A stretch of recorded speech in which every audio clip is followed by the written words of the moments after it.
Well, the way it works with EA is we started working with DICE on Battlefield 3, and they integrated us into their Frostbite engine. And at that point, the Frostbite engine was just the engine for Battlefield, which when they licensed us was just a PC shooter. Oh, got you. Then it became a cross-platform shooter. Then Frostbite became the engine that a lot more games are built on until the point now where it's all EA games as opposed to EA Sports. All EA Games titles are now built on Frostbite. Wow. And we're part of the licensing solution now, so we just go to all these games. Oh, this is incredible. Oh, all right. So that leads me to my next question. And now the biggest competitor that EA has is Activision when it comes to Call of Duty. Have Call of Duties have Activision or whatever approached you guys with your technology as well, or have you approached them? The reason why I said that is because it's like, because their game looks different, your lighting, even though it's the same technology, may look completely different running on a game like that. And that right there, I think, will give you guys that much more promotion and marketing and leadway, saying like, hey, these guys, this is the definitive company to use when it comes to lighting, and in the future, post-processing and other things that you guys want to be a part, or create and be a part of. So, have you guys had talks with them? Like, do you guys plan on doing anything with them? We obviously at all the conferences you go to, you just run into these guys. So we've talked to Activision guys quite a lot as well.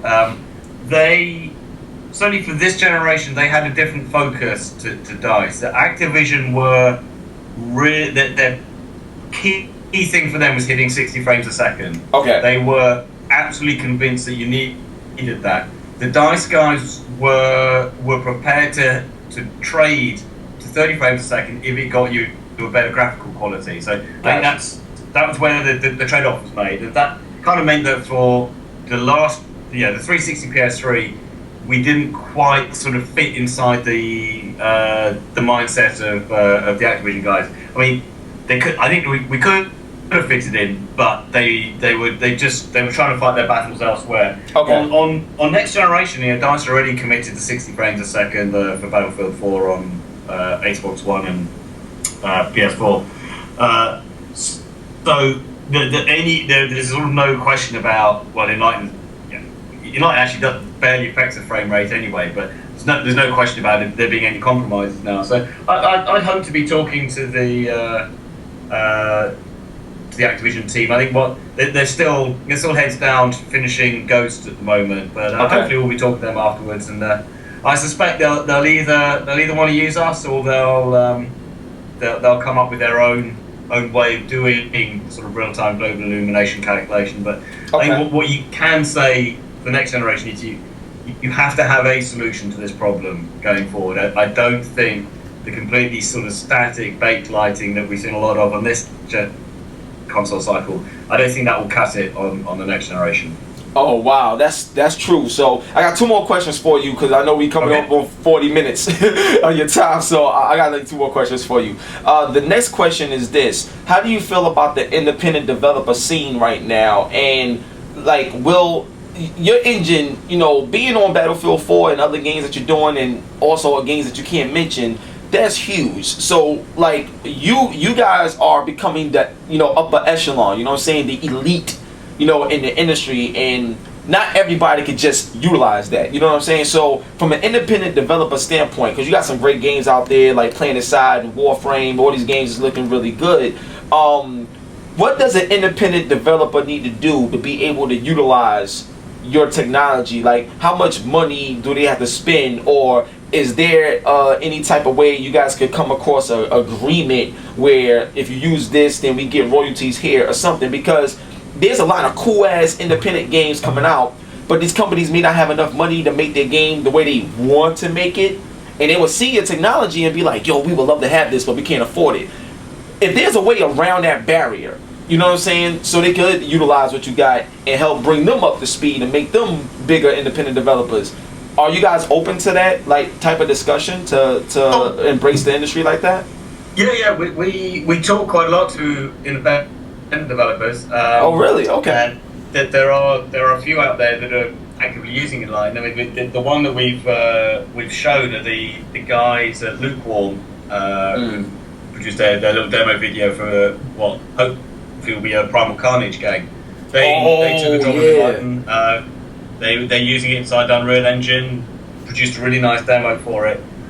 So we talked to a lot of these guys, and we have quite flexible ways of licensing. So depending on the scale of the game, how it's being released, we're prepared to talk about royalty deals for some of them.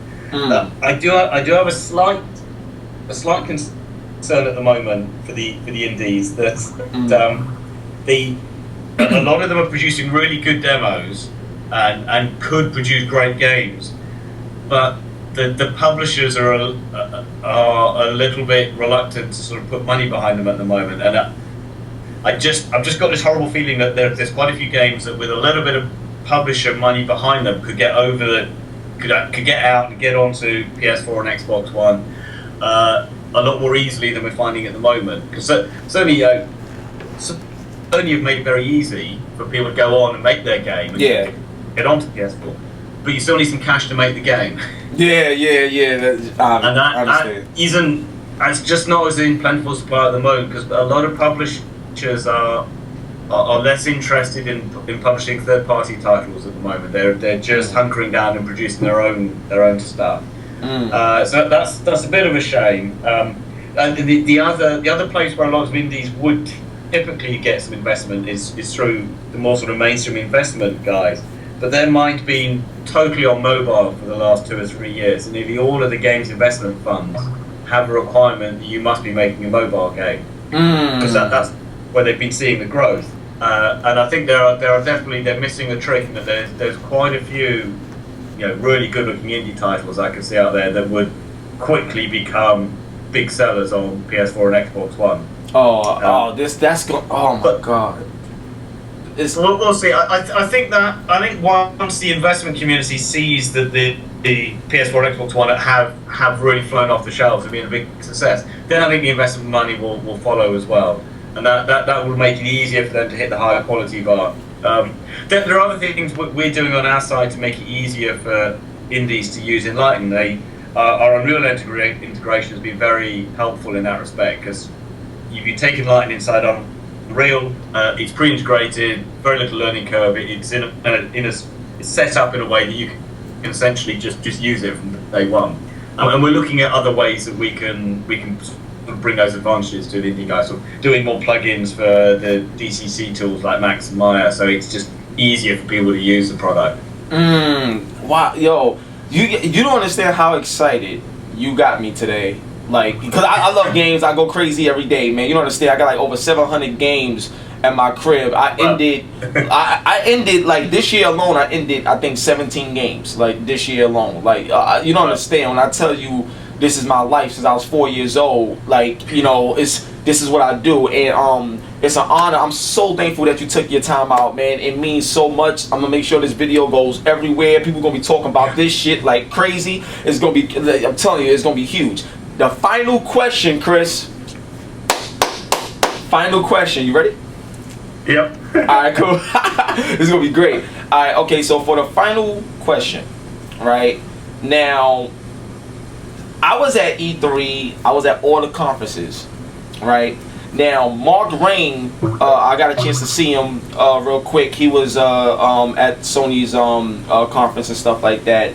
And there's an article that I put out not too long ago, because I heard a lot of rumors amongst a lot of my friends and people that I talk with in the industry as well, other journalists and what have you. I was speaking with them, and they was basically saying that Sony has showed some interest in Epic Games from an exclusive standpoint because of the energy that Mark Rain has shown towards the PlayStation 4 when it was announced, I believe, back in February 20th. Because Mark Rain was like, yo, this is like the best PC machine ever made, even though it's a console. It's like the best gaming device. Like that, he really showed a lot of interest in that. And the last time I saw Mark Rain show that type of interest in a system, Gears of War was born, and it was on Xbox 360 exclusively.